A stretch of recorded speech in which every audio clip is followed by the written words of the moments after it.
Hello and welcome to this week's edition of the Munce Report as trainer Chris Munce joins us to recap a huge 7 days for the stable and also preview all this weekend's action. Welcome, mate. It's been a big week. Obviously, the great skate to Paris. She's done it again, and I guess we've touched on how great she is. I don't know what more there is left to say. Really, she's surpassed the $500,000 mark and also secured her first stakes victory. Yeah, look, thanks, Adam. And look, that's probably what I really wanted to see this mare be able to get before she retires from racing, is to actually get a stakes win alongside her name, because she certainly deserved it. She's been a delight to train. She's just one tough racehorse.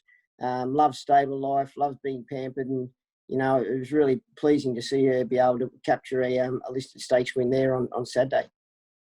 And talk us through her backstory. We obviously marvelled at her performances in recent weeks and that sort of thing, but talk us through her backstory. Obviously, she's a 6-year-old now. You purchased her as a yearling for just $10,000 from the Magic Million sale, which is essentially the dream for anyone. It doesn't matter who you are in racing, but to secure a cheap buy and then to go on to achieve what she has already and still more to come.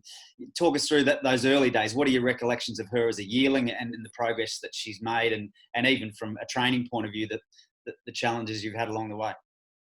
Yeah, well, I think, Adam, when I bought her, she a lot of people didn't like her conformation. A lot of the sort of the bigger, higher profile agents and that sort of thing, but I quite liked her. I'd had a bit to do with her dam, Paris Blue, when Barry Baldwin trained it as a racehorse. I'd actually won a race on her, and I knew how tough she was.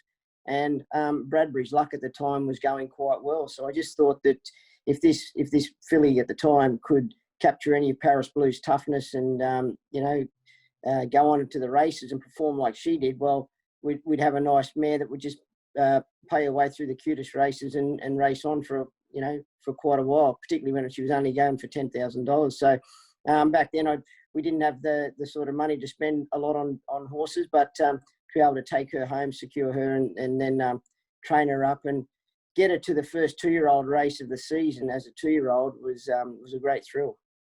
And that must be satisfying as well from a training point of view, and also highlights her just her toughness, I guess. A lot of those early 2-year-olds that do start in those, they often don't go on with the job, or sometimes they don't, depending on the horse. And to be racing in career best form at 6, it's quite amazing, isn't it?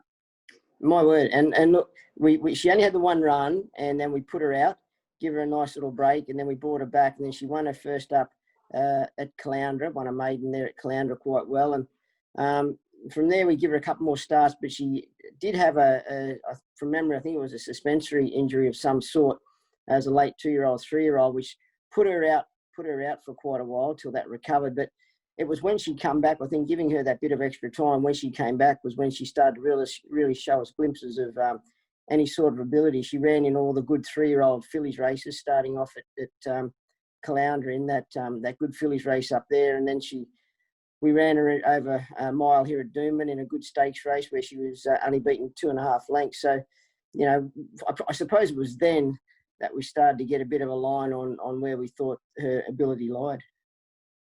Very good, and understand she's gone for a well-deserved break with the Magic Millions in mind. And this week the programming's just been released. So have you nailed down what she'll be targeting, or are you still weighing up options there?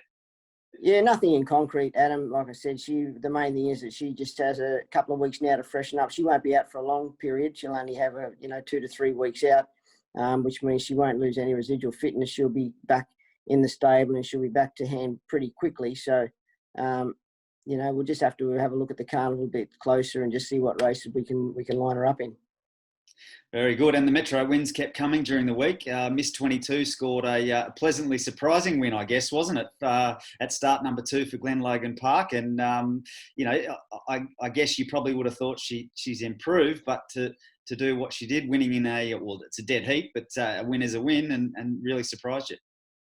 My word. I mean, she was sort of, because Glen Logan owned her and really sort of only want to race sort of breeding type fillies, I suppose she was on the edge of what they were going to do with her, whether they were going to keep her or sell her. And after her run at Gatton, where she got well back and ran on, I actually thought her run that day wasn't too bad. Although she ran 6th, she got back and she got lost and didn't handle the track at all.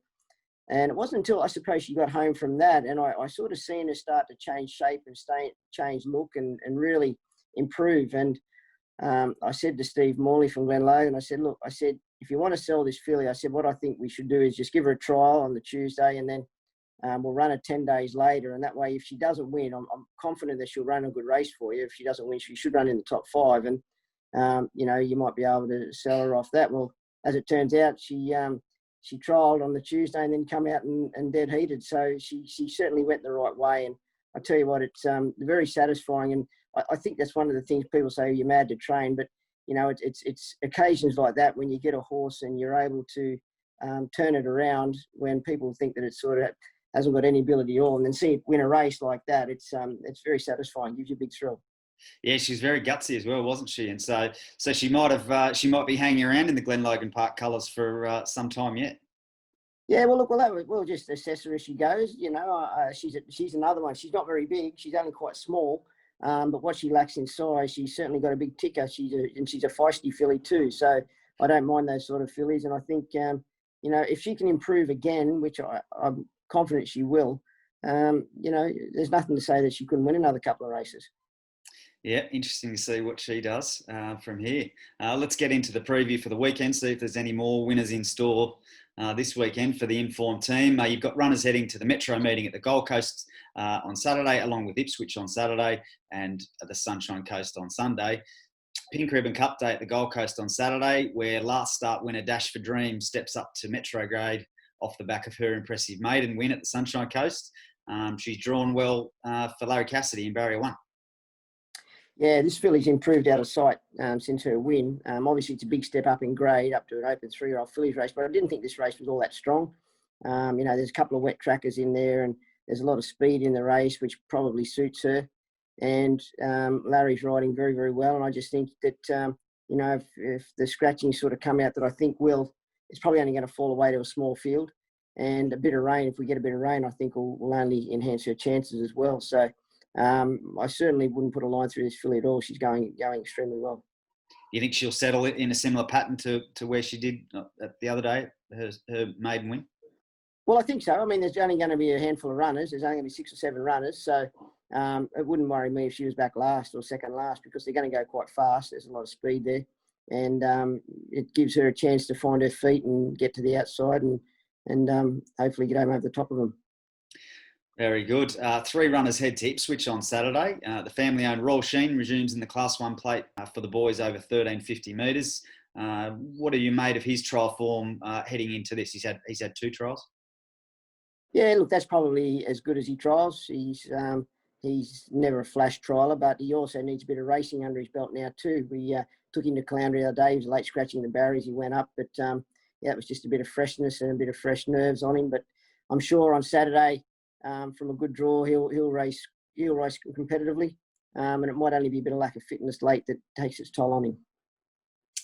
Okay, TWERK and Unguarded, they both line up in the Class 3 plate over the 1,100 metres. Unguarded was scratched from last week's midweek meeting, and TWERK was a narrow second at the track and distance last start.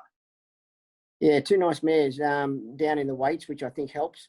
TWERK will obviously race on the speed there somewhere. She'll bounce out and put herself on the speed as she normally does. And she's another one she's just one tough mare. I mean, she's had, I think, 10 runs in this prep now, and every run she's never finished back than 3rd or 4th. So I couldn't be disappointed with her preparation. She'll probably go for a well-earned spell after Saturday, but she's in good form still.